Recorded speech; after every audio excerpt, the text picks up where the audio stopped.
সম্প্রতি বাংলা ভাষাভাষীদের পুশিনের অপচেষ্টায় আমার স্বরচিত কবিতা মানবতা ছাই আবৃত্তি করছি। মানবতা ছাই, মানুষের কাছে মানুষের ঠাঁই নাই, মানবিকতা উঠেছে মনুষ্যত্ব ছাই। খোদার জমিনে মানব হিংসা তাই, ক্ষমতার পালাবদল মানবতা যায়। সীমান্তে নারী শিশুর আত্মচিৎকার, এমন পরিণতি দেশে উদ্বাস্তু সাপার।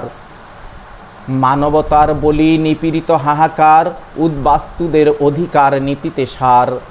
হায়রে মানুষ, পৃথিবীর জমিন কার, সীমানা খুঁটি দুনিয়ার কে দখলদার।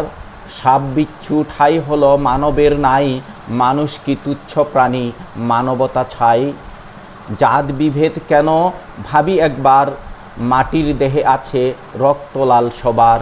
মানুষ দুনিয়ায় অবহেলার শিকার, আখিরাতে মুক্তি নাই ক্ষমতা বেকার। বাংলা ভাষীর কষ্টে ঠেলাঠেলি পুশিন, নারী শিশু কাঁদে খোলা আকাশে অন্নহীন। দুদেশের সীমান্ত সমস্যা উদ্বাস্তু বেদিন, মানবতার লেশ নাই তারা অসহায় এতিম। রোদ বৃষ্টিতে আশ্রয়হীন কষ্টে কাটে দিন। ধর্মে কর্মের গীত গাই সৃষ্টিজীবের দায়, অসহায়ের পাশে দাঁড়াও বলেছেন সাই। ক্ষমতার পালাবদল মানবতা কি ধ্বংস, খোদার জমিনে ঠাঁই নাই উদ্বাস্তুর অংশ। উদ্বাস্তুদের মানবিক বাঁচার অধিকার চাই, মানুষ হিসাবে প্রভুর জমিনে হোক ঠাঁই। আর না হোক ঠেলাঠেলি মানুষ তো ভাই, মানুষ সমাজ যদি জাতিভেদ ভুলে যায়। বিশ্বমরল জাতিসংঘ চোখ খুলবে তাই, উদ্বাস্তুর হোক মিলেমিশে পৃথিবীতে ঠাঁই। আহাজারি বন্ধ হোক, মানবে ফিরবে স্বস্তি।